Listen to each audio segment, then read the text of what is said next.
Moi, je suis lieutenant de police. Ok. Je rentre dans la police pour entrer au raid. Il me donne ma première leçon de négociation. Tu fais pas de concession sans contrepartie.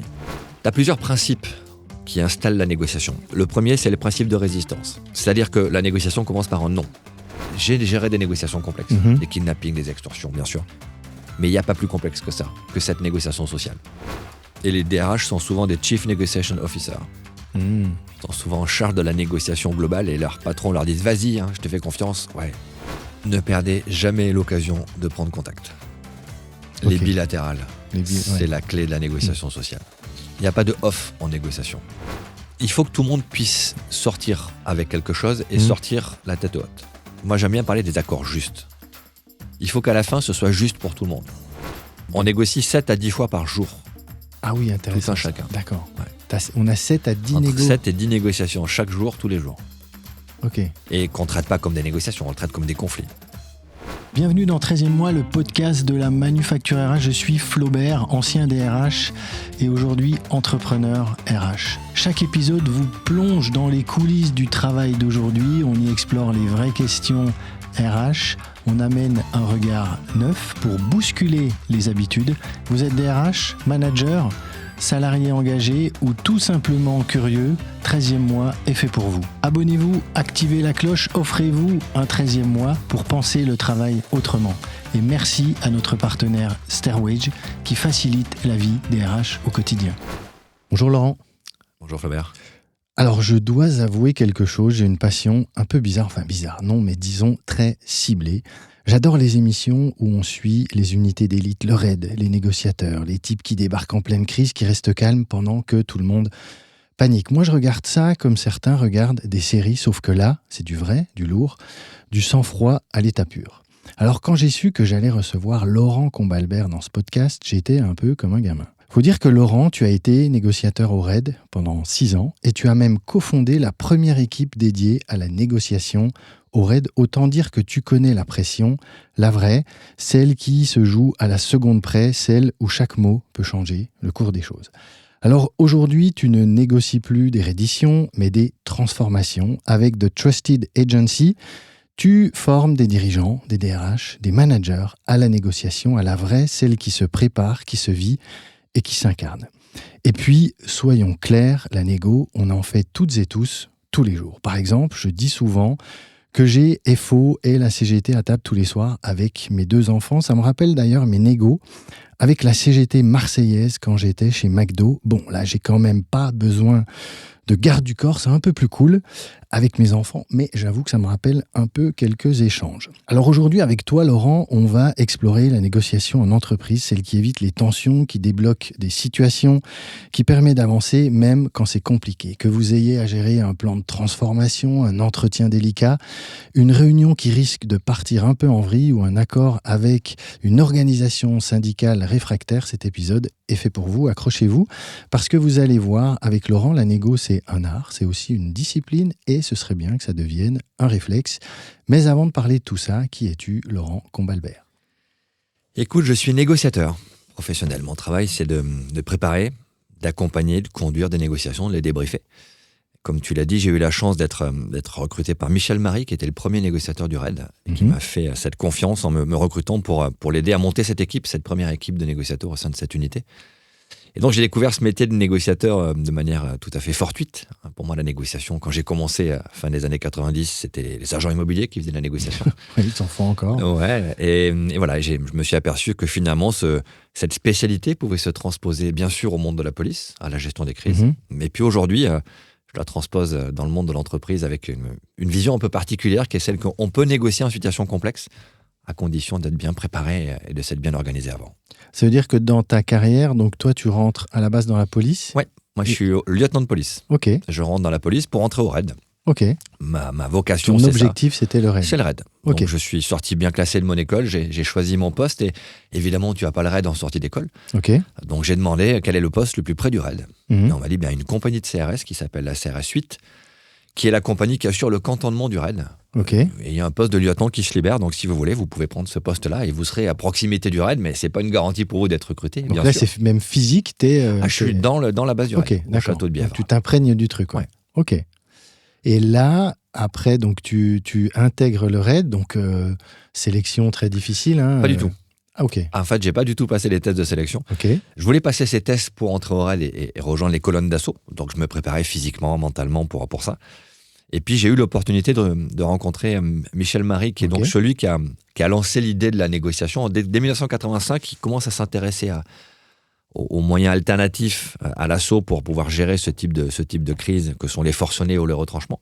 Okay. Et puis en 91, il va faire une rencontre qui va changer sa vie. Il rencontre Gary Nossner, qui est le premier négociateur du FBI, et qui lui dit, voilà, nous, on a créé une équipe de négociateurs, on négocie, on structure nos négociations. Et Michel Marie va rentrer en France avec cette idée qu'il faut monter une équipe. Et en 98, il va me recruter pour constituer justement ce premier groupe un peu organisé, un peu dédié à la négociation au sein du RAID. Donc je ne passe pas les tests de sélection du tout. Okay. Je suis recruté en dehors de toute procédure classique pour monter cette équipe, avec par contre une contrepartie que me demande Michel Marie, c'est de ne jamais passer les tests de sélection. Il me dit, si tu viens que pour moi, tu viens que pour faire de la négociation. Donc c'est pas un cheval de Troie pour entrer dans les sections d'assaut par la suite, tu viens vraiment pour faire de la négociation à 100%.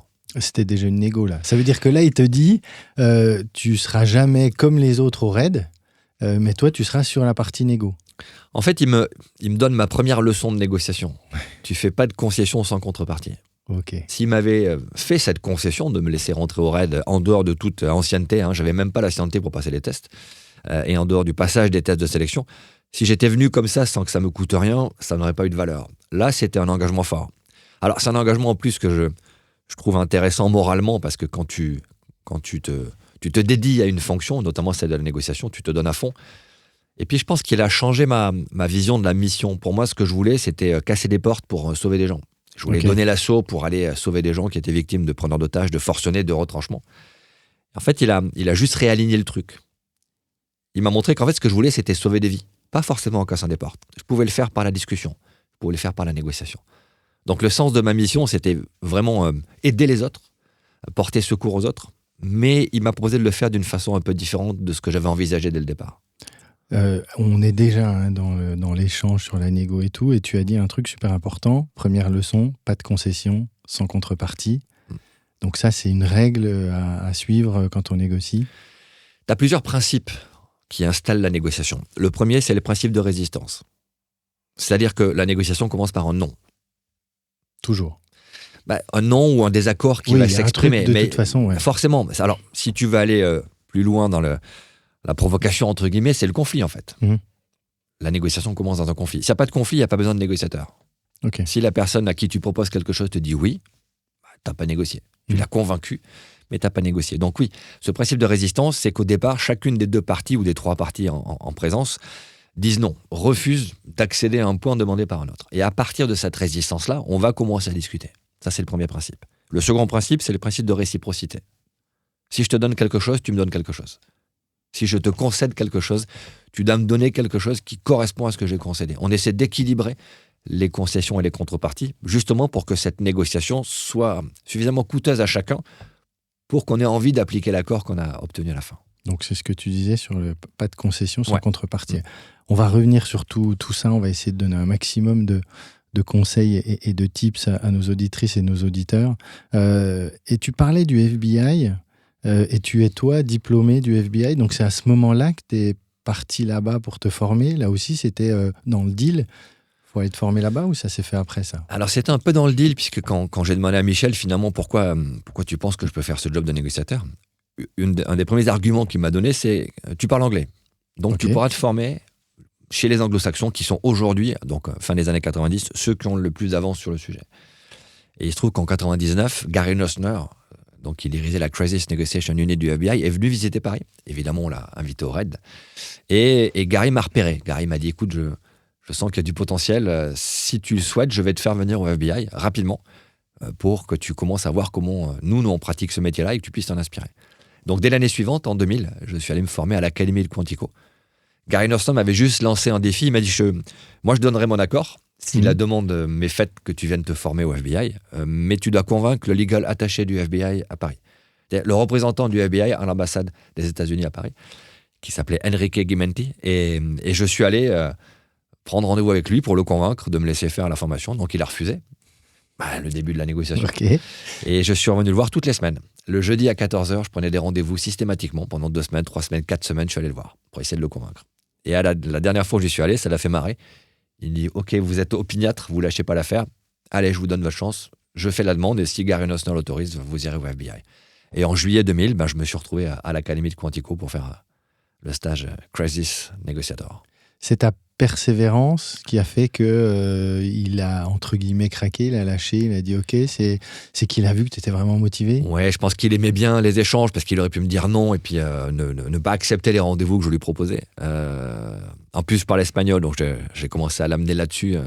Regardez, je peux négocier en anglais, en français, en espagnol. Et puis, ouais, je pense qu'il a vu que j'étais motivé, que j'avais de l'humour. Le voir tous les jours à la même heure, toutes les semaines, ça l'a fait marrer.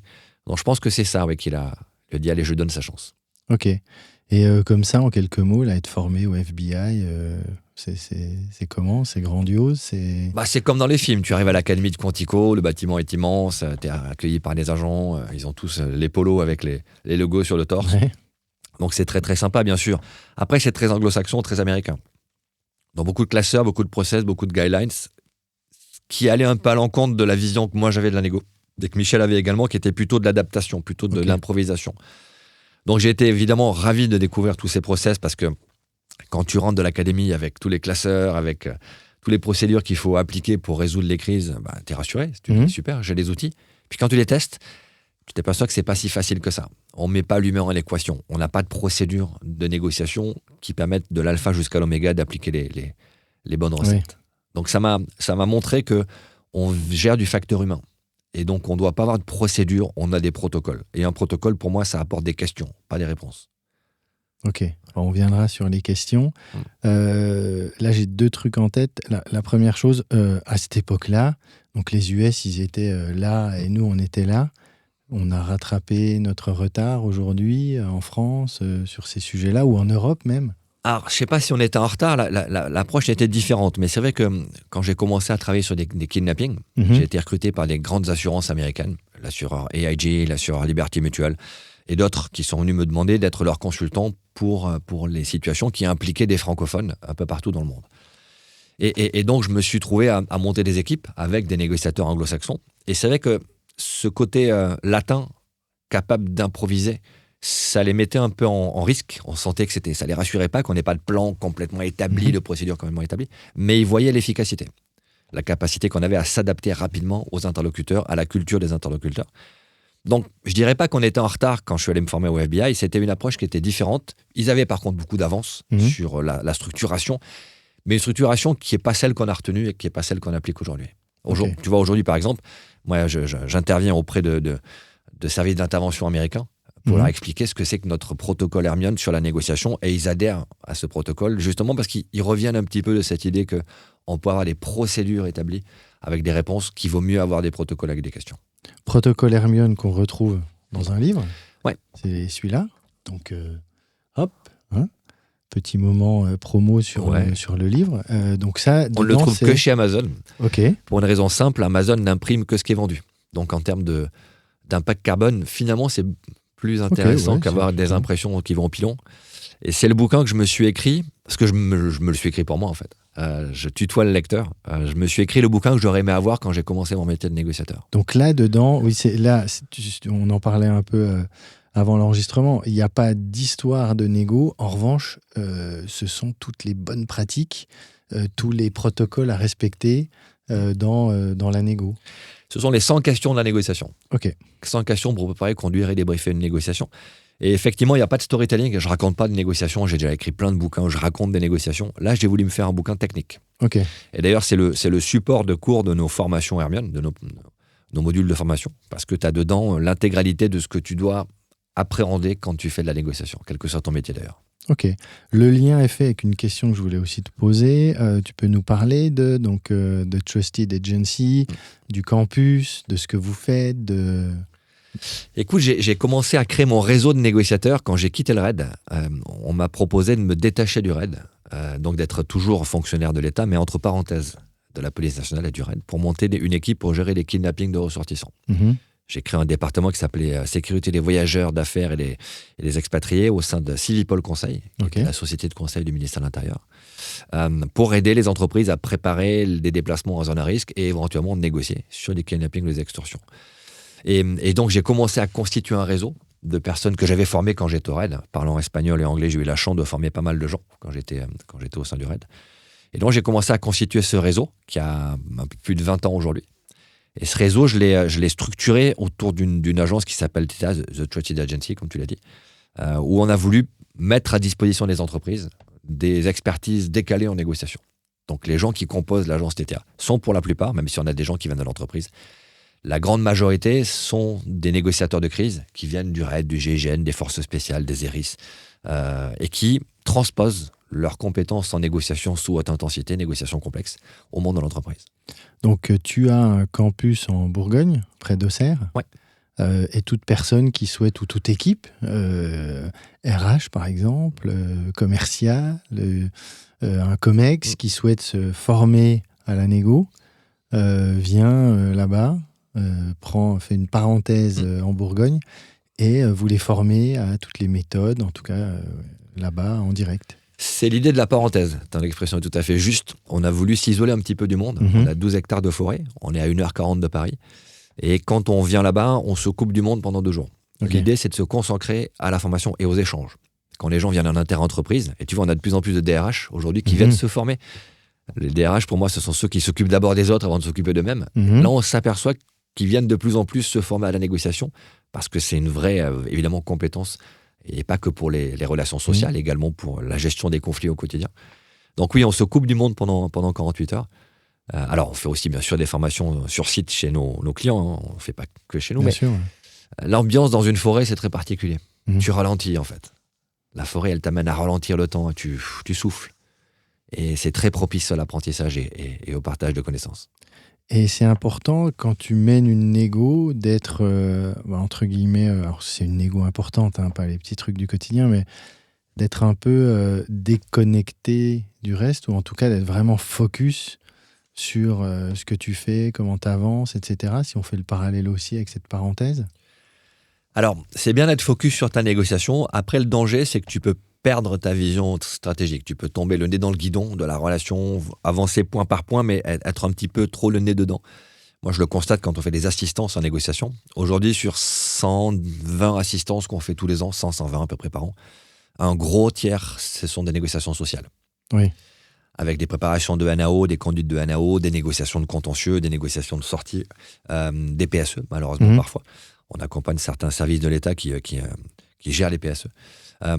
Et donc, on a, nous, cette vision un peu décalée parce qu'on n'est pas impliqué.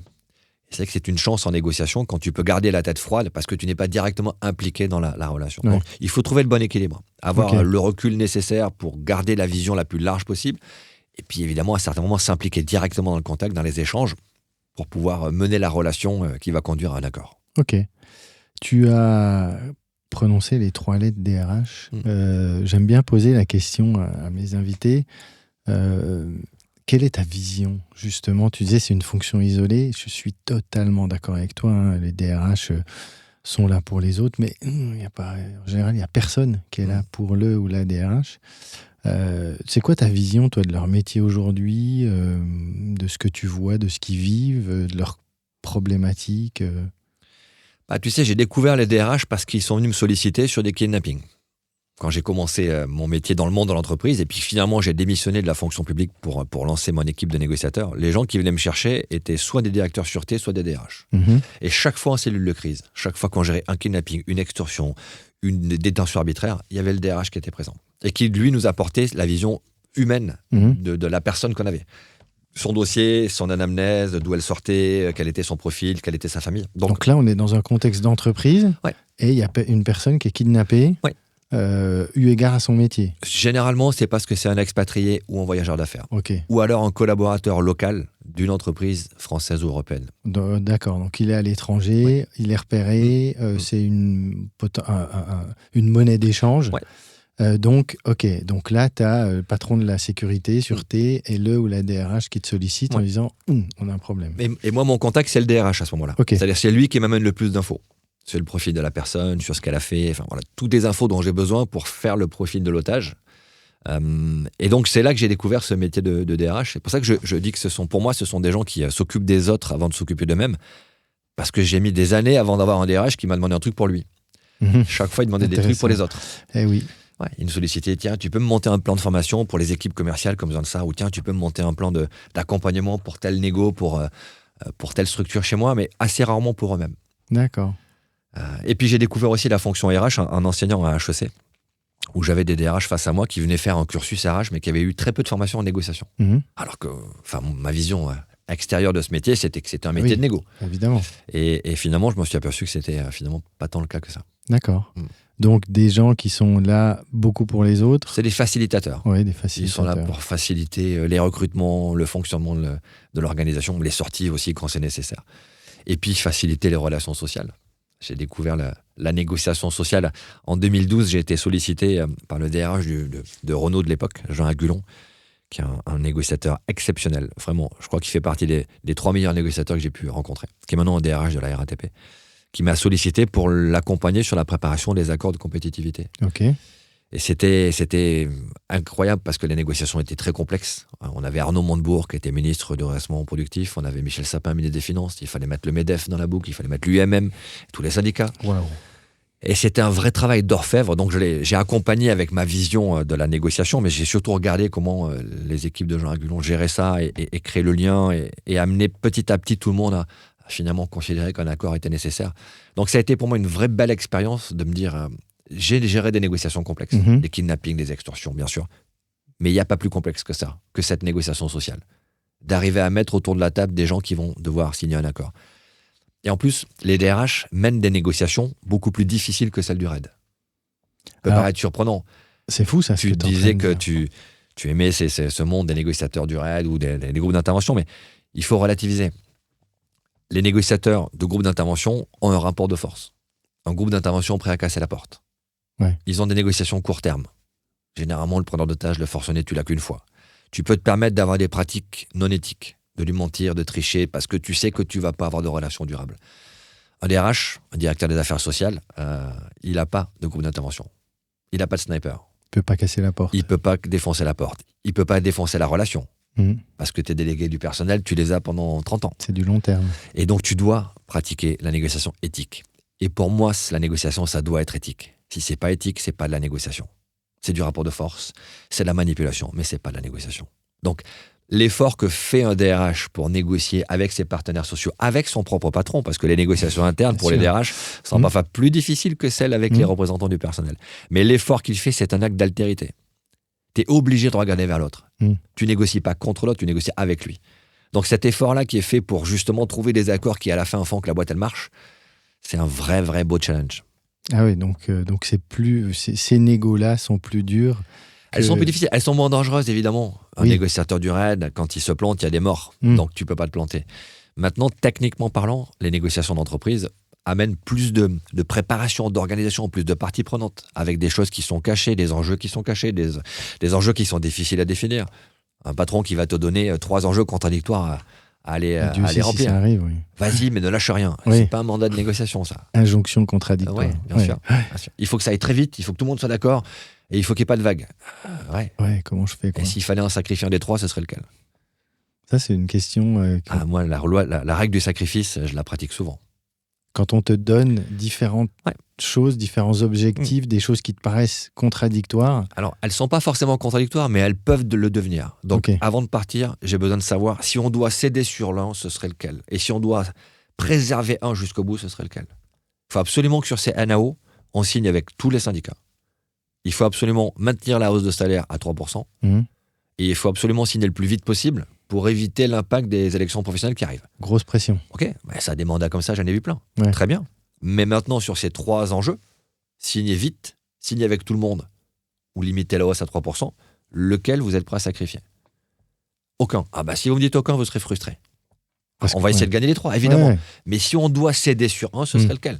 Vous êtes d'accord pour pas signer avec tout le monde, signer un peu plus tard, mais on maintient à 3% maximum. Vous êtes d'accord pour céder sur les 3%, mais on signe avec tout le monde, ou on signe vite. Il faut juste faire le choix. Mon travail, c'est souvent ce travail de choix. Et donc, j'utilise la règle du sacrifice. Vous êtes prêt à sacrifier quoi pour préserver quoi? D'accord, donc oui, c'est pareil, encore un bon conseil à mettre en place sur, ok, si on doit sacrifier un des trois, lequel?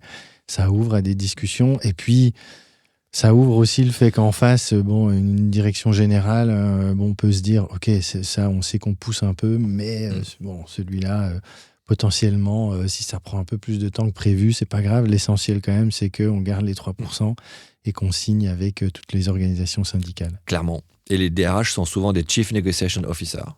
Ils sont souvent en charge de la négociation globale et leurs patrons leur disent « Vas-y, je te fais confiance. » Ouais. Mais déjà, peu de dirigeants sont formés à la négociation.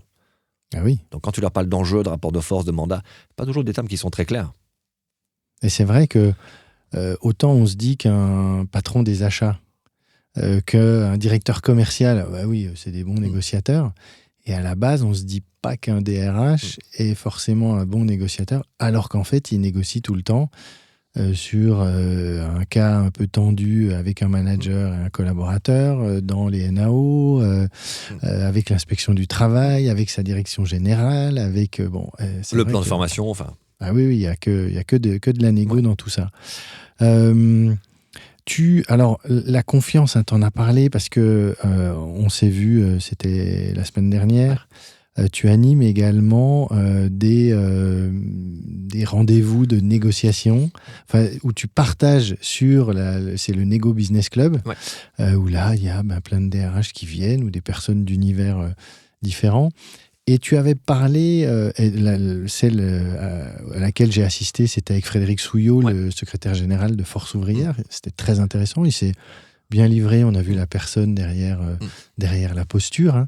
Il y a des choses que vous avez évoquées comme cette confiance mutuelle qui est fondamentale et sur laquelle tout doit reposer en termes de négociation. Tu peux nous en dire un peu plus ?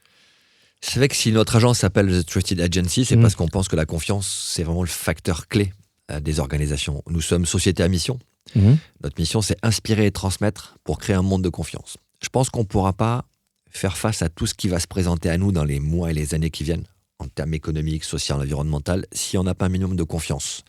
Déjà en nous, exactement, pour oser s'engager entre les équipes, entre les organisations et dans la façon de négocier. Donc c'est vrai que Fred Souillot a souvent repris le terme de confiance. Comme tu l'as dit, la rencontre a été assez géniale. Le gars est assez bluffant. Parce qu'il est congruent. Parce qu'il dit ce qu'il fait, il fait ce qu'il dit. Et quand il t'expose son point de vue, tu peux que te retrouver là-dessus. On ne peut ne pas être d'accord sur tout. Mais sur la méthode et sur le fait que la confiance est la clé. Et qu'il faut voir long terme, on était très, très alignés. Donc oui, je pense que cette confiance, elle est fondamentale. Et ça implique une préparation des négociations. Et ça implique un minimum de transparence. Ça, c'est aussi quelque chose sur lequel tu reviens beaucoup, la préparation. 80% du travail, c'est tout ce qu'on fait en amont, c'est ça ? Et c'est cette préparation qui va créer, si j'entends bien, déjà une confiance en soi. Tiens, je suis préparé, j'ai les éléments, je suis plutôt bien. On revient à la congruence, je suis assez aligné aussi. Et qui va permettre de créer une confiance aussi avec la partie adverse. Alors j'aime bien le terme partie adverse, parce qu'adversaire, c'est celui qui est en face de moi. C'est pas un adversaire, c'est celui qui est en face. C'est vrai qu'une préparation de négociation, Hermione, les 6 premières lettres d'Hermione, c'est que la préparation. Le N, c'est la négociation en tant que telle. Le N de Hermione, c'est le début de la négo. Donc tu vois, ça arrive à la fin. Tout ce qui est avant, c'est que la préparation. Okay. Quel est le niveau d'intensité que tu vas rencontrer? Le H, la haute intensité. Quel est ton enjeu? Le besoin fondamental que tu vas satisfaire et qu'est-ce que tu es prêt à sacrifier pour l'atteindre? Quel est ton rapport de force? Équilibré, déséquilibré, favorable, défavorable. Quel est ton mandat? Comment tu vas négocier avec ta direction générale les sujets sur lesquels tu vas pouvoir céder? Quelles sont tes positions? Quels sont tes points de rupture? À partir de quand ton décideur rentre dans la boucle? La dernière NAO qu'on a accompagnée sur un grand groupe avec 9 filiales, il y avait 48 sujets de négociation. Si tu structures pas avant de partir tes points d'entrée, tes points de rupture, tu peux pas réussir. Le I, c'est l'intérêt adverse. Qu'est-ce qu'ils peuvent vouloir dans cette négociation? Et là, tu fais des hypothèses, parce que sinon, tu peux tomber dans les biais perceptifs. Et le O, c'est l'objectif qu'on va partager. Qu'est-ce qu'on va créer ensemble dans cette négociation? Donc oui, c'est un gros travail de préparation en amont. Donc c'est pas de la perte de temps de se préparer. Et ça va créer la confiance, comme tu l'as dit en toi. Mais aussi montrer à la partie adverse que tu as amené des billes, tu as amené des choses pour lui donner des éléments. Et tu as aussi des sujets sur lesquels tu vas dire non. Okay. Et tu vas dire non avec fermeté, parce que sur les sujets qui ne sont pas négociables, on l'annonce dès le début. Et L'image que j'ai en tête, c'est le ou la DRH qui arrive, qui prend son mandat et qui doit créer cette confiance avec les partenaires sociaux qu'elle a en face. Elle commence, quoi. Et avant de rentrer dans la négo, quels seraient comme ça les 1 ou 2 conseils que tu pourrais donner à cette personne-là pour créer cette confiance? Ne perdez jamais l'occasion de prendre contact. Ok. Les bilatérales, c'est ouais. la clé de la négociation sociale. Il n'y a pas de off en négociation. La rencontre autour du café, la rencontre en face à face, c'est de la négociation. Ne mentez pas dans ces moments-là, ne donnez pas de fausses informations aux uns et aux autres pour voir comment ça réagit. Parce que la bilatérale, c'est vraiment le lieu où va se créer la confiance qu'on va retrouver à la table des négociations. Et après la table des négociations, il y a tout le truc un peu officiel. Hein. Oui, On a bien des sûr. positions, des postures qui sont prises. Mais la bilatérale, c'est souvent le moment où on peut se dire les choses. Oui. On ne se dit pas tout, bien sûr. On peut avoir des secrets, mais on ne se ment pas. C'est aussi là que le délégué syndical va dire moi, j'ai ça. Potentiellement, ça, je suis un peu moins crampé dessus. Mais en tout cas, ces 3 points-là, ils sont très importants pour moi. Et la DRH va en faire de même. Bien sûr, et c'est pour ça, c'est aussi important que de l'autre côté, les délégués du personnel soient capables de créer la confiance, de dire, moi, là-dessus, je ne céderai pas parce que c'est notre position et on ne cédera vraiment pas. Par contre, ces autres sujets, si la contrepartie est à la hauteur, je peux m'engager avec vous sur quelque chose. On a aussi, c'est assez surprenant, mais de plus en plus de délégués du personnel qui viennent se former chez nous. Ok. Ouais. J'ai eu il n'y a pas très longtemps en inter-entreprise un délégué syndical central d'une grande organisation syndicale face à un DRH avec lequel il négocie sur des accords de retraite. Et c'était bluffant parce qu'aucun des deux ne savait que l'autre venait à la formation et ils se sont retrouvés tous les deux au campus. Ouais. Exceptionnel. C'était assez fou. Waouh. Ouais, cette rencontre était dingue. Donc aujourd'hui, je pousse les entreprises à former leurs délégués du personnel en même temps que leurs DRH. J'avais lancé le défi sur les réseaux sociaux. J'avais dit à une entreprise, je vous offre une des 2 journées de formation si vous faites venir dans la même salle tous les délégués du personnel, tous les DRH. Et ils l'ont fait. Génial. C'était une super session, vraiment chouette. Oui, et je pense que les négos après sont plus les mêmes. Ouais, puis on a fait un exercice où les délégués du personnel jouaient les DRH et les DRH jouaient les délégués du personnel. C'était rock'n'roll. Qui a le plus, dans cet exercice-là, de facilité à jouer le rôle de l'autre? Les DRH se sont bien marrés et les délégués du personnel ont mis un petit moment à rentrer dans le jeu pour jouer le rôle des DRH, mais quand ils ont pris la main, ils se sont bien vengés aussi. Donc les deux ont vu que chacun d'un côté, on peut être de mauvaise foi et que c'est pas ça qui crée la bonne relation. Ok. Je reviens sur le conseil que tu as donné, le point de contact. Donc cette relation, elle se crée à travers ces bilatérales. C'est vraiment quelque chose de fondamental. Il y a autre chose comme ça que tu pourrais donner en conseil pour créer la confiance?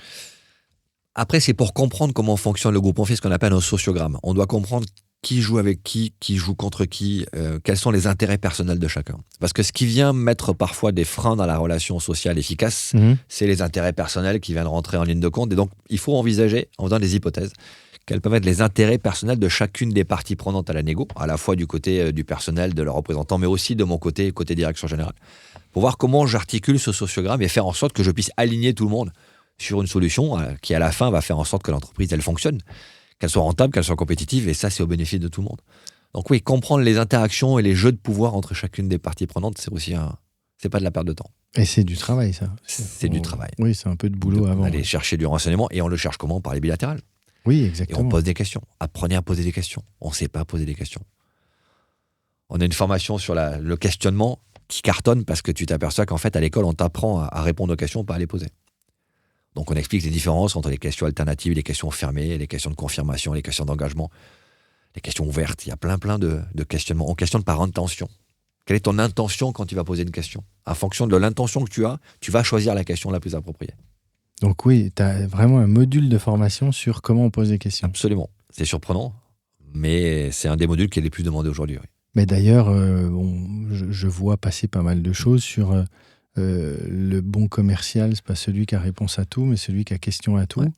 Ouais. Donc oui, c'est tard de poser les questions, et dans la négo, c'est fondamental, c'est très important. On appelle ça la découverte.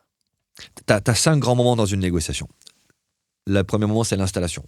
Tu vas installer le décor, tu vas poser les éléments factuels, la situation économique, le montant de l'inflation, les accords précédents, ce qui se passe dans le secteur. C'est d'ailleurs ce qui se fait dans une NAO où, dès ta deuxième réunion, tu arrives et tu fais, toi, le bilan. Exactement. Voilà, donc tu as tu le cadrage. poses le cadre. Tu poses le cadre. À la réunion de cadrage, en fait, tu installes la négociation. Ensuite, c'est la découverte. On va se découvrir. On va se poser des questions. Qu'est-ce que vous en pensez? Comment vous réagissez? Qu'est-ce que vous souhaitez? Est-ce que les positions ont l'air d'être fermes ou pas? Ensuite, il y a les échanges. On va échanger des concessions contre des contreparties. Mhm. Et ensuite, on va aller à l'accord. L'accord, c'est quand on fige les concessions et les contreparties qu'on a obtenues pendant les échanges. Ok. Et en fait, on valide le long terme. Derrière, la dernière étape, c'est le long terme. On valorise le fait qu'on a réussi à trouver un accord, comment on y est arrivé. Mhm. En fait, je viens de te faire un petit protocole qui s'appelle idéal. Ok. La temporiser la négociation, c'est le tempo idéal.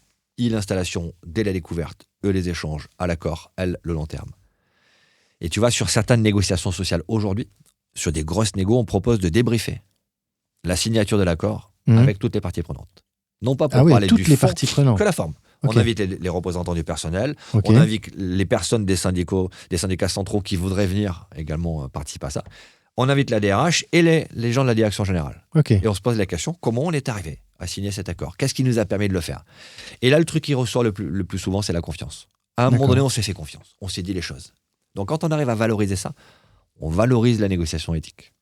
J'ai plein de questions qui me viennent en tête comme ça, mais inversement, par rapport à la situation que je t'évoquais tout à l'heure, on a un ou une DRH qui est en place et ça fait quelques années qu'il est là. Ça se tend avec les organisations syndicales. Il y a plein de raisons qui font que ça peut se tendre. L'enveloppe, là, on entend parler des montants pour les négos. Alors, autant il y a encore quelques temps, c'était assez élevé. Bon, autant là, ça commence à diminuer. Ça se tend avec ces organisations syndicales. Il sent le truc, il voit le truc. Quel conseil tu peux lui donner comme ça, alors que lui est déjà en place et que il a envie de faire quelque chose pour recréer un peu de dialogue et de confiance? Ce qui m'interpelle là-dedans, c'est quelle est la motivation de ceux qui tendent la relation. Est-ce qu'ils l'attendent parce qu'ils ne comprennent pas ce qu'il est en train de se passer? Est-ce qu'ils l'attendent parce que ils s'aperçoivent qu'ils auront moins que ce qui était prévu? Mais ça, c'est le principe de la négociation. Oui. Est-ce que ça se tend parce qu'il y a des intérêts personnels? Est-ce que ça se tend parce que le DRH est dans une négociation dans laquelle il est impliqué sans le savoir? Peut-être une négociation entre organisations syndicales qui se tirent la bourre pour savoir lequel sera le plus dur et lequel sera le moins facilitateur de la négociation.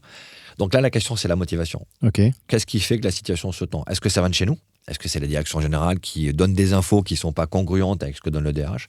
Mais on va essayer de trouver la cause de cette tension. Okay. Est-ce qu'elle est personnelle? Est-ce qu'elle est collective? Est-ce qu'elle est sous mon contrôle? Est-ce qu'elle ne l'est pas? Et potentiellement, on peut en revenir à ce que tu disais tout à l'heure, ça peut aussi se tendre parce qu'il n'y a pas de point de contact, il n'y a pas vraiment de bilatéral et qu'il y a des choses qui circulent sans qu'il y ait vraiment d'échange en tête-à-tête. Il faut maîtriser le tempo dans une négociation. Donc décider des moments de rencontre. La découverte, ça sert à ça. On va décider des moments où on va se voir et il faut le faire le plus souvent possible. Il ne faut jamais refuser un contact. Okay. Si quelqu'un vient te voir en disant « Est-ce que je pourrais discuter avec vous 5 minutes ?» Même si tu n'as rien préparé, tu dois dire oui. Ok. Tu vas rien lâcher, tu vas rien céder, tu vas juste écouter. Tu vas faire de l'écoute active. L'écoute active en négociation, ça sert à comprendre, pas à répondre. Donc ça, c'est un moment où justement on va aller chercher de l'information, on va chercher du renseignement. Point très important. C'est pour ça que savoir poser des questions, ça a du sens. Ah oui, évidemment. La façon dont tu poses la question modifie la réponse. Si je te dis pourquoi tu n'es pas content, pourquoi tu es tendu, ça implique une justification de ta part. Si je te dis qu'est-ce qui vous amène à être mécontent, qu'est-ce qui vous amène à être dans cette tension, ça amène une explication. C'est déjà beaucoup plus ouvert. C'est complètement différent. C'est plus ouvert. Est-ce qu'on est d'accord pour dire que, c'est ce que j'avais appris quand je négociais, j'avais eu une formation, tu l'as un peu dit tout à l'heure, mais la réunion en elle-même, entre guillemets, c'est un peu une scène de spectacle. Et tout se passe en effet dans les bilatérales, dans ce qu'on va se dire, dans ce qu'on va tenir de ce qu'on a dit. T'es d'accord avec ça? Clairement, j'appelle ça le théâtre aux armées. Ok.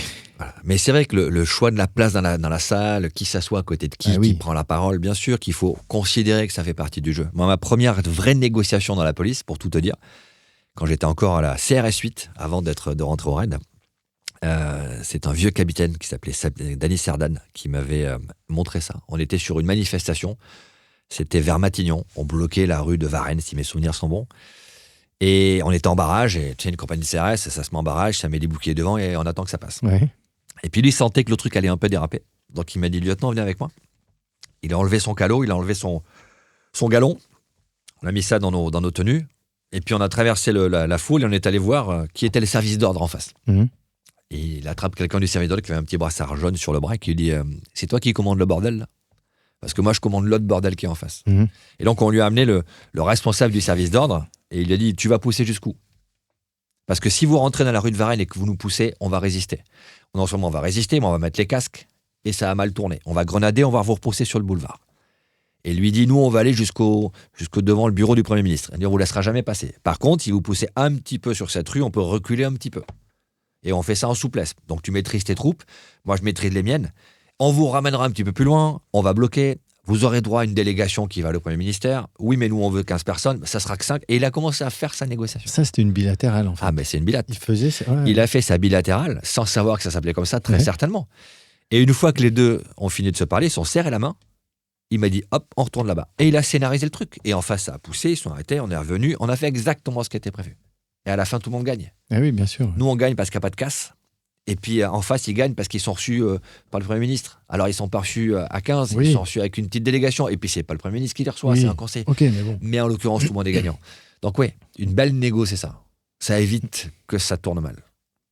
J'aime bien l'exemple et on imagine bien les personnes. Tu parles aussi, tu en as un peu parlé tout à l'heure, mais je veux bien qu'on revienne sur ce sujet-là de l'OCP, l'objectif commun partagé. Tu dis souvent tout part de là, en tout cas ça c'est bien en amont où on doit définir cet OCP.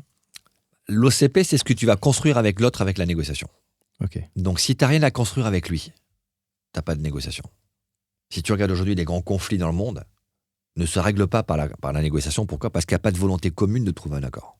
Okay. Regarde le conflit israélo-palestinien. Aujourd'hui, il n'y a pas de volonté commune, ni d'un côté ni de l'autre, de trouver un accord négocié. Donc c'est de la fausse négociation, on dit qu'on négocie, mais on ne négocie pas. Et donc oui, s'il n'y a pas d'objectif commun partagé, tu ne peux pas avoir de solution qui va satisfaire tout le monde. Mais cet OCP implique une légère frustration de tout le monde. Tu n'as pas 100% de ce que tu voulais au départ. Ça fait le lien avec personne ne doit sortir perdant au final d'une négo. Il faut que tout le monde puisse sortir avec quelque chose et sortir la tête haute. Moi, j'aime bien parler des accords justes. Il faut qu'à la fin, ce soit juste pour tout le monde. Ça ne veut pas dire 100% de ce que tu voulais. On a accompagné un PSE il y a quelques années qui était compliqué. Et ce PSE s'est terminé avec un extra légal qui n'était pas à la hauteur de ce que voulaient les collaborateurs. C'est la CFDT qui tenait le moment, quelqu'un de la CFDT. Et j'ai demandé au DRH qu'on avait accompagné sur cette négociation. Évidemment, les PSE, ce n'est pas les négos qu'on préfère, mais on a fait en sorte que ça se passe bien pour tout le monde. Et on lui a dit, à la fin, demande à ton délégué CFDT, est-ce que ce qu'il a obtenu, finalement, c'est juste ? Et il lui a dit, oui, c'est juste. C'est pas ce qu'on voulait. C'est moins que ce qu'on espérait, mais au vu de ce que vous avez pu donner, vous avez fait le maximum. Donc, on considère que c'est juste. Donc, cette notion de, à la fin, je gagne ce qui me semble être cohérent par rapport au contexte, je trouve que c'est important. Ça, c'est important. C'est pour ça que le débriefing, c'est intéressant. C'est pour ça qu'on n'humilie jamais la partie adverse. Tu sors jamais de la négociation en disant à la partie adverse « Eh les gars, et encore, j'en avais sous le pied, j'ai pas tout lâché. » Tu dis surtout pas ça, même si c'est vrai. Donc tu dois savoir maîtriser ton ego et tu dois savoir maîtriser ton euphorie qui, à certains moments, peuvent être problématiques. Donc oui, à la fin, tout le monde doit sortir la tête haute, tout le monde doit sortir en ayant gagné quelque chose. Et cet objectif commun partagé, comme il est commun et qu'il est partagé, c'est quelque chose que, au fil de la négo, tu vas arriver à bien définir avec la partie adverse ? Moi, je le définis avant. Okay. Je fais des hypothèses. Le O de Hermione, c'est l'objectif commun partagé. Ouais. Donc, tu vois, tu as fait le premier E de Hermione, c'est l'enjeu, c'est ton enjeu. Le I de Hermione, c'est l'intérêt de l'autre. Okay. Ben, tu alignes ton enjeu et son intérêt dans un objectif commun partagé. Et tu te dis, lui, ça, normalement, il devrait... Si on arrive à atteindre cet objectif, chacun va rentrer dans ses comptes. Chacun en tout cas, il ne sera pas perdant. Il aura gagné quelque chose. D'accord. Voire même, tu peux aider la partie adverse à identifier son vrai intérêt. Parce qu'elle est peut-être partie en négociation sans se préparer. Ça arrive. En négociation sociale, on dit souvent que les DRH manquent de préparation parce qu'ils n'ont pas le temps. Donc c'est de moins en moins vrai, heureusement, parce qu'ils se forment de plus en plus. Mais on a aussi parfois des délégués du personnel qui ne sont pas préparés. Oui. Qui arrivent tête baissée, qui demandent 5% d'augmentation alors que la boîte n'a pas d'argent. Parce qu'ils n'ont pas perçu que ce n'était pas possible. Et ils n'ont pas perçu que finalement leur intérêt, ça pouvait être autre chose que ça. Donc c'est aussi parfois aider l'autre à faire émerger son propre intérêt dans la discussion. Et d'ailleurs, c'est Frédéric Souillot qui parlait parfois de délégués syndicaux qui veulent partir en égo avec des montants. Oui, et lui, le premier, dit au final, il faut que la demande, et j'avais noté ça, la première demande, notamment des organisations syndicales, soit, je ne sais plus quel terme il a dit, mais sérieuse ou Il faut être réaliste. réaliste. Il faut que ce soit en lien avec la réalité des choses. Si tu demandes 25% d'augmentation de salaire à une boîte qui ne gagne pas d'argent, c'est même pas la peine d'aller plus loin. Le message n'est pas sérieux. Voilà, et tu renvoies, j'ai pas envie de négocier. Oui, c'est ça, c'est pas de la négo. Oui. Alors, ça peut être une tactique. Je te fais une demande impossible pour justifier le fait que tu ne veux pas négocier, donc on passe à l'acte, et donc on bloque le site. C'est aussi un peu, d'ailleurs on avait évoqué, c'est un peu les techniques de Trump aussi, qui dit, voilà, je vais vous mettre X%, et puis bon, après tout le monde commence à connaître le truc. Alors maintenant, tout le monde connaît Trump, et personne ne fait confiance à Trump. Oui, c'est ça. Voilà, Trump fait des coups, Trump réussit parce qu'il a le rapport de force, mais le jour où il l'aura plus, ou le jour où les gens n'auront plus d'impact par ce rapport de force, il aura perdu, bien sûr. Et là, il n'est pas, comme tu disais tout à l'heure, sur une relation de long terme. Non, il s'en fout. Voilà, lui, c'est son il fait mandat. Des coups. Et puis, il peut te dire blanc le lundi et noir le mardi, ça ne change rien. Il peut même l'écrire blanc et dire c'est clair, c'est clair. Un DRH qui fait ça, il ne le fait pas longtemps. Oui, c'est ça. C'est pour ça que c'est plus dur d'être DRH que d'être Donald Trump. C'est ce que tu disais tout à l'heure. Exactement. Ok, comme ça, même si j'imagine que c'est très compliqué, ça va être compliqué de répondre, mais tu vas pouvoir donner quelques éléments. Mais les qualités d'un bon négociateur, comme ça, si tu devais en lister quelques-unes. Je pense qu'il faut aimer les autres. Ok. Il faut que tu aimes les gens avec lesquels tu négocies. Même si c'est des casse-pieds qui te font perdre du temps et qui te font des demandes complètement dingues. À un moment donné, il faut qu'il y ait ce ressenti, ce sentiment-là. D'ailleurs, quand tu es DRH, tu dois forcément aimer les gens parce que sinon, tu t'occupes pas des gens. C'est mieux. Ouais, ça va se voir. Assez vite, tu vas faire un autre job. Donc oui, ça, je pense que c'est important. Moi, ça pouvait surprendre parfois des négociateurs de groupes d'intervention qu'on est amené à former encore aujourd'hui. On forme encore pas mal de négociateurs de groupes d'intervention un peu partout en Europe. Et ça les surprend de dire il faut que le forcené, le preneur d'otage, il sente que vous l'aimez. Vous êtes là pour lui. Vous êtes à sa disposition. Et ça change beaucoup de choses. Donc je pense que c'est une des premières qualités. La seconde, il faut être assertif. Être capable de défendre ses positions avec fermeté, parce qu'on a un mandat de notre direction générale, et c'est pour ça qu'on est là pour défendre le prix du point, la prime. Mais il faut le faire avec assertivité, être capable d'écouter l'autre et d'écouter ses positions. Ok. Et il faut le faire avec empathie. Ni sympathie, ni apathie. L'apathie, tu mets pas d'émotion. La sympathie, tu partages l'émotion de l'autre. Dans ces deux cas, la connexion se fait pas ou se fait pas bien. Alors j'adore ton point parce que j'ai le sentiment que beaucoup confondent empathie et sympathie. Comment tu définis, toi, l'empathie? Ressentir ce que la personne ressent, en tout cas comprendre ce qu'elle ressent, mais ne pas le vivre toi-même. Tu le partages pas. Okay. Alors, après, on peut être naturellement plutôt l'un, plutôt l'autre. Moi, je suis plutôt sympathique. Donc, tu me mets quelqu'un de triste en face de moi, je vais être triste. Je vais ressentir sa tristesse et je vais la ressentir comme une de mes propres tristesses. Okay. Donc, je sais gérer mes émotions pour pas que ça vienne me faire perdre ma lucidité. Okay. Mais bien sûr que tu dois rester sur ce fil. Donc, le bon négociateur doit vraiment mettre ce filtre. Je comprends ce que ressent la personne que j'ai en face. Je vois quelle est son émotion, mais j'évite de la partager parce que si je la partage, je perds ma lucidité. Ok, et ça, c'est important dans une négo. C'est primordial. Okay. Et c'est aussi primordial de savoir qu'il faut être authentique. Il ne faut pas se mettre un masque. D'abord parce que se mettre un masque, ça va consommer de la bande passante. Tu vas consommer un paquet de ta charge cognitive à maîtriser ton masque et tu vas rater tout le reste. Exactement. Okay. Donc il faut être soi-même. Ça veut dire que dans certains cas, moi il y a des cas qui me mettent dans le rouge et qui me font perdre mes moyens parce que ça m'énerve, parce que je m'agace. Il y en a très peu, heureusement. À l'âge que j'ai appris à gérer ces cas-là. Mais il y a toujours un ou deux cas qui peuvent me faire monter dans les tours et ces cas-là, je les connais. Donc je sais comment me prévenir ou ne pas rentrer en négociation si je peux rencontrer ce type de situation. D'accord, donc arriver à bien se connaître aussi. Donc le bon négociateur, c'est aussi quelqu'un qui se connaît bien. On est souvent la personne qu'on connaît le moins. Et travailler sur nos postures de négociateur personnel. Quelle est ma posture relationnelle? Quelle est ma posture émotionnelle? Ma posture de conviction? Voilà. Ça, c'est important de savoir comment on se situe chacun par rapport à cette logique-là. D'accord. Un autre point comme ça sur le bon négociateur, celui qui prépare beaucoup. Ouais. Oui, il faut être patient.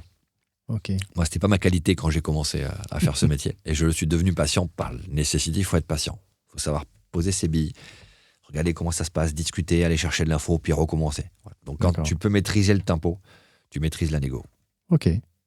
C'est presque un slogan, ça. Ouais. Qui maîtrise le tempo, maîtrise la négo. J'aime bien.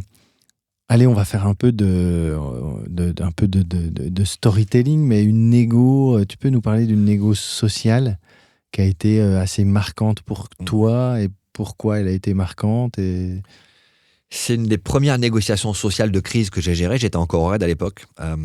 C'était une usine qui produisait de la viscose, qui s'appelait les Celatex, et qui était occupée par des collaborateurs qui avaient appris la fermeture de l'usine.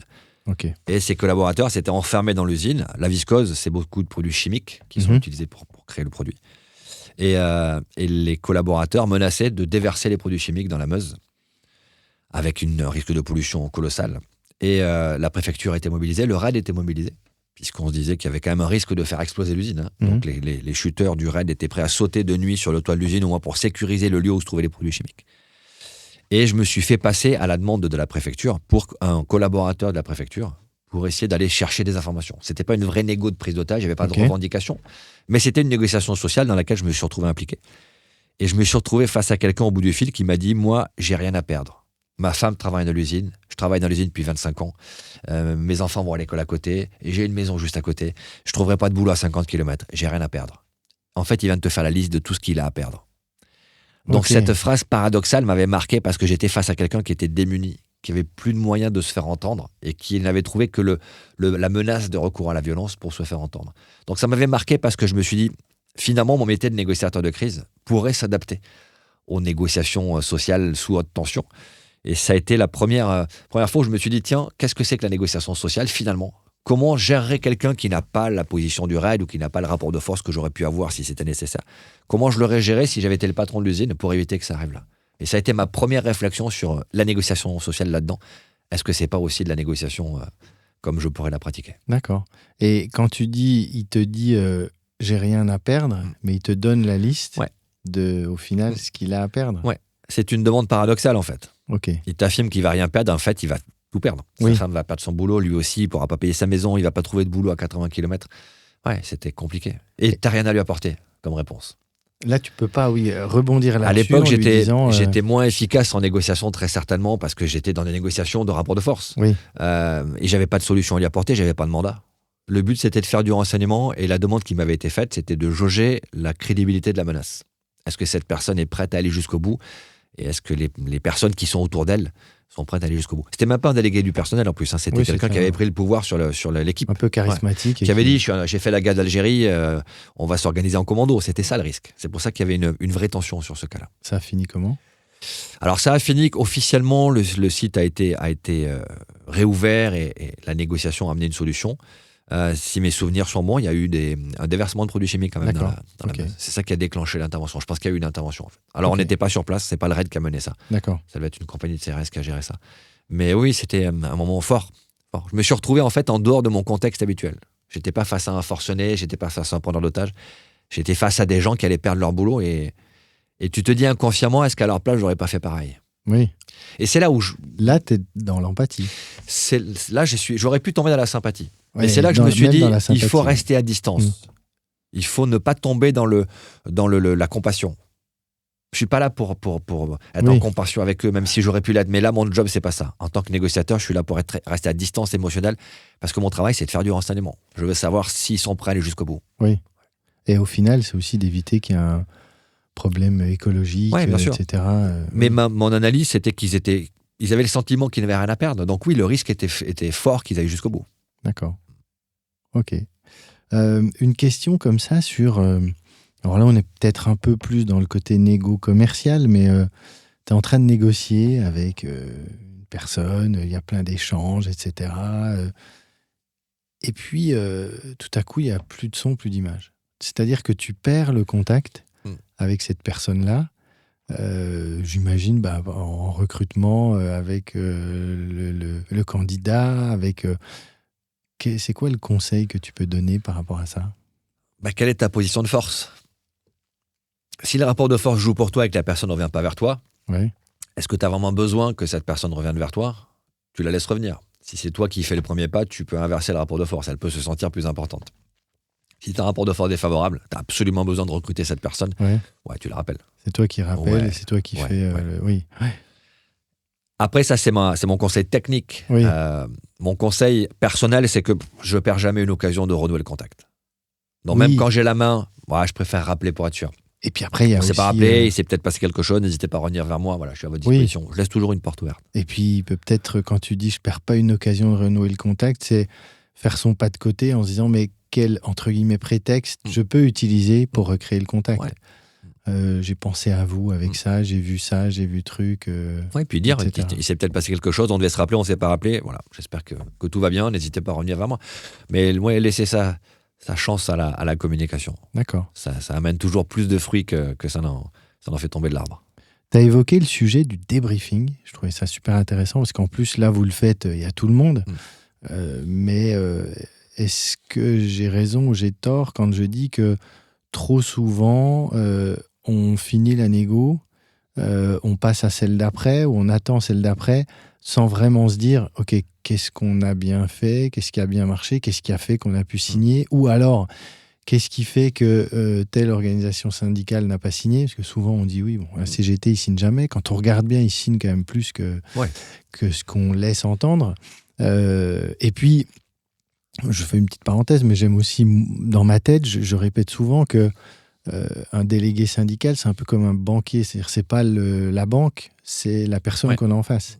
Donc, faire ce débriefing, ça apporte vraiment. C'est systématique chez nous. Okay. Aucune négociation n'est terminée tant qu'elle n'est pas débriefée. Avec 3 étapes. La première étape, c'est ce qu'on appelle le diffusing. Sur des grosses négos, je dis à l'équipe qui a négocié, voire même avec les équipes RH qui ont négocié, le repas qui suit, on le passe ensemble. Okay. On a fini une négociation de NAO, le repas qui suit, on le passe ensemble. Pourquoi ? On évacue la pression, on se dit les choses.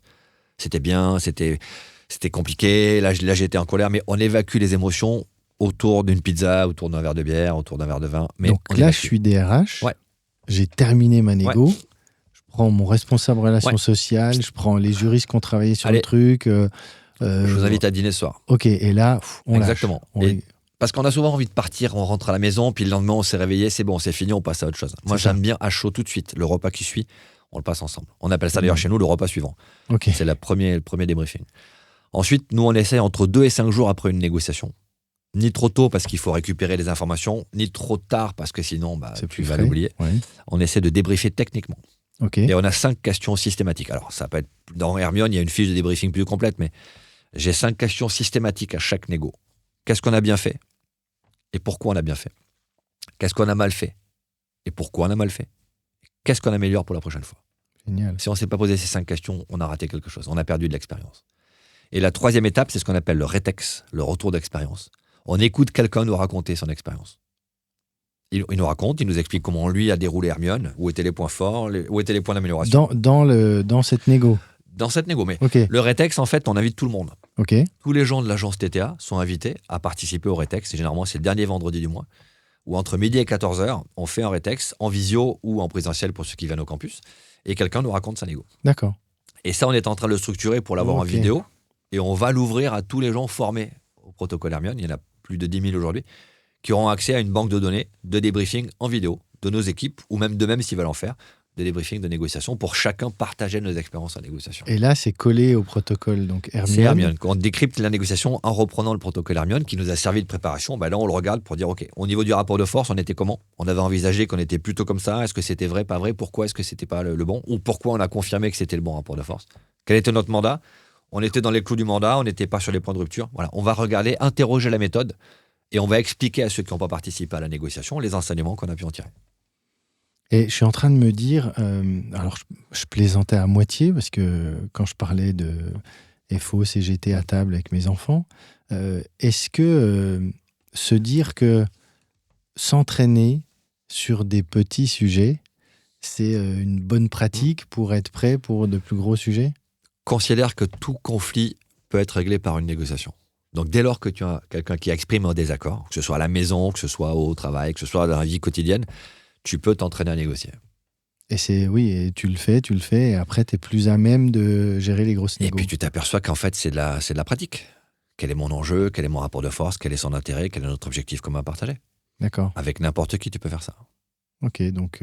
On négocie 7 à 10 fois par jour. Ah oui, intéressant. Tout un chacun. D'accord. Ouais. On a 7 à 10 Entre 7 et 10 négociations chaque jour, tous les jours. Ok. Et qu'on ne traite pas comme des négociations, on le traite comme des conflits. Donc, utiliser la négociation pour gérer ce type de situation, même sur des situations avec un enjeu faible. Vous allez voir, c'est assez sympa. D'ailleurs, avec les enfants, j'ai écrit pas mal de bouquins. Il y en a un qui s'appelle « Devenez meilleur négociateur que vos enfants ». Alors, qui va ressortir en nouvelle édition début 2026. Ok. Parce que tu passes ta vie à négocier avec tes enfants. Bien Et sûr. ils sont bons, eux, là-dedans. Mais ils sont très bons. Et ils lâchent pas, Parce qu'ils lâchent pas, parce qu'ils jouent sur l'affect, parce qu'ils savent très bien ce qu'ils veulent, parce qu'ils savent jouer avec le temps. Ouais, bien sûr, ce sont de très bons négociateurs. Et c'est très bien. Parce que si nos enfants savent négocier, on aura un monde qui sera plus un monde de confiance que des enfants qui ne savent pas négocier et qui soit se soumettent, soit imposent. Et comme tu dis, pour Je pense bien que négocier, Trump n'a pas été élevé dans la négociation éthique. Et malheureusement, aujourd'hui, on le paye. Et ouais, on le paye et on va le payer encore pas mal de temps. Mais, et ça, ce que tu dis, c'est en effet cette confiance. Ce que je retiens, c'est déjà la négo, il faut avoir confiance. Donc bon, la relation qu'on a dans notre vie au quotidien, ok. Et puis c'est se projeter pour avoir quelque chose sur le moyen long terme, ce que font pas les politiques souvent. Il faut voir le monde à long terme, et ce monde à long terme, il se règle que par des conflits gérés par des négociations. Ouais. Toutes nos civilisations se sont bâties sur des conflits qui ont été réglés soit par des guerres, soit par des négociations. C'est vrai, quand tu refais le film. J'ai un truc en tête, là. On imagine, il y a une négo qui alors, dis-moi si ça arrive souvent, ça.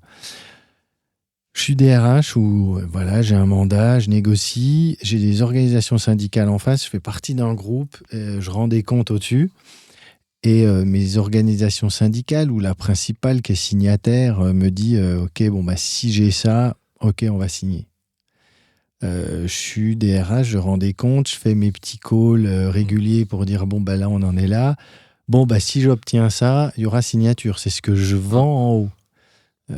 Et au final, je reviens vers mon organisation syndicale qui, visiblement, ce qu'on m'avait expliqué, c'est que parfois, ça peut être un piège assez gros, mais ah oui, non, mais en fait, il nous faut ça en plus. Ouais. Et il se dit, bah, de toute façon, le DRH s'est mouillé en haut, donc là, ça arrive ça souvent. Oui, ça arrive. Ouais. Et alors, là, tu as deux effets de fin de négociation qu'on rencontre. Le premier, c'est l'effet Colombo. Ok, alors je l'ai vu, j'ai vu qu'il était dans l'effet dans Colombo, le livre. c'est quand comme l'inspecteur Colombo qui, une fois qu'il parle à son suspect principal et lui laisse penser qu'en fait, il ne le soupçonne pas, tout d'un coup il dit « Ah, écoutez, excusez-moi, j'ai oublié de vous dire ». Et là, il ramène l'argument massu. L'effet Colombo, c'est à la fin d'une négociation, quelqu'un qui dit « Ah, attendez, écoutez, je suis désolé, j'ai oublié de vous parler de ça ». Et là, il te sort une revendication donc c'est qui peut bloquer la négociation. Okay. Ou alors, tu as l'effet Monsieur Plus. Okay. Tu sais, cette publicité de Balzen où on voyait Monsieur Plus qui mettait des coups de coude. Bah, Monsieur Plus, c'est celui qui met toujours un petit coup de coude pour dire « Attends, il m'en faut des plus ». Puis ça, il m'en faut plus. Et il n'arrête pas de redemander des trucs. Si tu cèdes à ces deux effets-là, tu perds ta crédibilité. Tu valides le fait que ça marche. Donc, par principe, sauf si c'est un détail et que ce qu'on te demande en plus, tu l'as déjà dans ton mandat, tu sais que tu peux le lâcher, le principe, c'est de revenir à zéro. Si dans ce cas-là, vous me redemandez ça, bah, ça remet en cause toute notre négociation. Okay. Donc, moi, je suis d'accord pour discuter sur ce point. Mais par contre, ça remet en cause tout ce que je vous ai donné. Là-haut, j'ai validé, comme vous l'avez dit, ce point, ce point, ce point. Maintenant, si vous me demandez quelque chose en plus, ça remet en jeu tous les équilibres que j'ai pu défendre auprès de la direction générale. Donc, on recommence à zéro. Est-ce que vous êtes d'accord pour qu'on recommence à zéro? Et là, tu rappelles l'objectif qu'on va partager. Je vous rappelle qu'on devait signer cet accord de participation d'intéressement dans les temps. Voilà. Avec votre demande supplémentaire, on remet tout en cause. Vous êtes d'accord pour ça? C'est ce que vous souhaitez. Tu responsabilises l'autre en lui posant la question. Donc là, oui, S'il te dit non, tu dis bah, dans ce cas-là, on en reste à l'accord signé. Okay. S'il te dit oui, bah, dans ce cas-là, vous prenez la responsabilité que tout ce que vous avez obtenu, on recommence à zéro. Et là, en général, c'est un peu l'argument massu qui Donc fait tu peux que... contrer. Ouais. On appelle ça les pratiques non éthiques. Ces deux pratiques-là, l'effet Colombo, l'effet Monsieur Plus, font partie d'une quinzaine de pratiques non éthiques qu'on a l'habitude de voir et sur lesquelles on travaille. On peut contrer une pratique non éthique avec de la technique. Il faut juste garder son calme, garder confiance et savoir quoi répondre pour éviter de se retrouver piégé. Ce que j'aime beaucoup dans ce que tu dis, Laurent, c'est que tu utilises souvent ces mots de confiance, d'éthique, de long terme.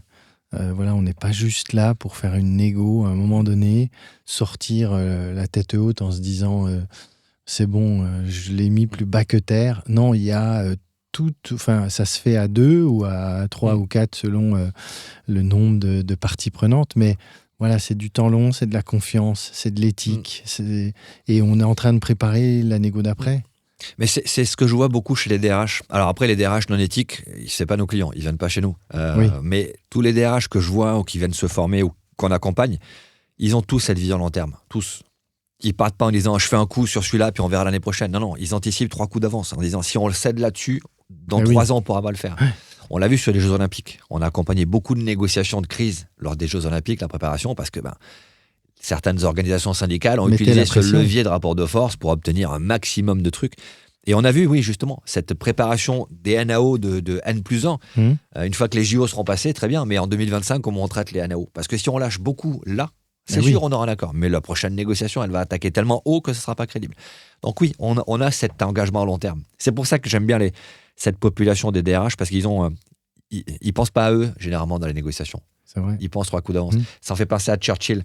Quand Churchill négociait Yalta, la première négociation de Yalta, Churchill est Premier ministre, et il sait très bien qu'il ne sera pas reconduit. Il sait que c'est son concurrent qui sera reconduit à sa place, et que les prochaines négociations ne se feront pas avec lui. Et il amène son concurrent sur les premières négociations. Il dit, viens avec moi parce que ce sera toi qui mènera les prochaines. Voilà, ça c'est une vision long terme. Je ne serai plus là, mais je m'en fous. Moi, ce que je veux, c'est que l'accord fonctionne. Là, c'est pas lui, c'est plus pour c'est ça. Le pays. Je suis là pour un accord, je suis là pour du long terme, et c'est ce qui m'intéresse. Ok. Question comme ça, comment on fait pour sortir d'une grosse négo? Enfin, on a terminé la négo. Avant de passer à la suivante, tu disais donc il y a le repas suivant. On débriefe. On décompresse, parce qu'il y a ça met quand même beaucoup de pression, tout ça, et les DRH vivent beaucoup de pression. On décompresse et après on repasse à autre chose. On améliore le système surtout. À chaque négo, il y a un truc à améliorer, systématiquement. Donc on regarde comment on s'améliore pour la prochaine fois. Parce qu'on n'a jamais fini d'apprendre, on n'a jamais fini de perfectionner sa méthode. D'accord. Dernière question avant de passer aux questions de conclusion, mais je pensais, quand tu parlais des négos au moment des JO, d'ailleurs Frédéric Souillot nous avait dit qu'il y a un accord qui avait été signé, entre guillemets, pour que, voilà, ça c'était intéressant. Pour éviter que ça devienne complètement fou. Exactement. Il y a souvent le sujet vécu d'ailleurs vous nous payez les jours de grève. Là aussi, on est en train de se dire... C'est illégal. Et qu'est-ce que je suis en train de préparer mon coup d'après, quoi. Ça s'est fait dans plein d'organisations, on payait les jours de grève. Alors on disait pas que c'était les jours de grève, mais on compensait. Et puis à un moment donné, on a dit non. Pour une grande organisation que je ne citerai pas, il y a eu un moment, on a dit au CEO et au DRH groupe, on ne paiera pas. Et ils ont dit oui, on ne paiera pas, vous avez raison. Et donc on n'a pas cédé. Et ça a fait 3 jours de grève en plus, mais c'est pas grave. Il y a des choses qui ne sont pas négociables. Vous décidez de faire grève, c'est bien, mais appliquez la loi. Donc les compensations cachées pour dire on vous paye les jours de grève, mais ça ne s'appelle pas comme ça. Non. Là, ça casse la négociation. Parce qu'à la fin, le leitmotiv de l'organisation syndicale, en l'occurrence, c'était la CGT, dans cette organisation, c'était la grève rapporte toujours. Chaque fois qu'on fait grève, on gagne. On gagne et en plus, on nous paie les jours de grève. Donc oui, il faut aussi remettre de la vraie négociation dans le jeu et remettre aussi un peu de l'égalité. Ok, super. On va passer aux questions que j'ai l'habitude de poser à mes invités. La première question... On a beaucoup de personnes qui travaillent dans les RH qui nous écoutent. Quel conseil comme ça tu donnes à une personne qui travaille dans les RH ou qui veut se lancer dans les RH, toi, quand on voit au quotidien?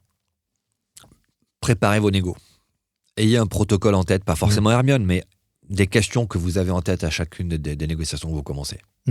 Parce que c'est ce temps de préparation qui va vous permettre de vous poser, de créer la confiance minimum pour rentrer au contact. D'accord. On est tous stressés, tendus quand on est au contact en face à face dans une négociation sociale, c'est normal. Donc pour éviter ça, que ce soit trop inhibant, on peut se préparer en avance. Tout est dans la prépa, quoi. Ok. Alors je pose toujours la question d'un livre que tu recommandes. Donc vas-y, parle-nous parce que donc il y a Hermione que je remontre. Et dont on a parlé. Mais je crois qu'il y a des choses en préparation. Alors, tu nous disais tout à l'heure qu'il y en a un qui va revenir début 2026. T'as quoi là J'ai écrit 34 livres. Ok. Donc, j'ai écrit pas mal de bouquins techniques, notamment sur la négo. J'ai un bouquin qui va s'appeler « Apprendre à négocier en 30 jours ». Qui va être très grand public. Je pense que la négociation, c'est un outil de justice sociale. Si tu sais pas négocier, tu te fais rouler. Si tu sais pas négocier, tu as le sentiment que tu t'es fait rouler et donc ta confiance en toi, elle diminue. Et tu es frustré. Et tu dis mince, j'aurais pu demander plus ou j'ai pas osé demander. Ça, c'est des phrases, j'entends ça très souvent. De gens qui me contactent sur les réseaux sociaux qui me disent j'ai pas osé, j'aurais dû demander ça, comment je peux faire pour. Donc on leur donne des conseils très simples, 30 leçons, 30 jours, apprendre à négocier. Des choses très très à mettre en pratique, terre à terre et efficaces pour mettre en pratique au quotidien. Et puis j'ai mon bouquin sur les enfants qui va ressortir aussi, qui sera en janvier. D'accord.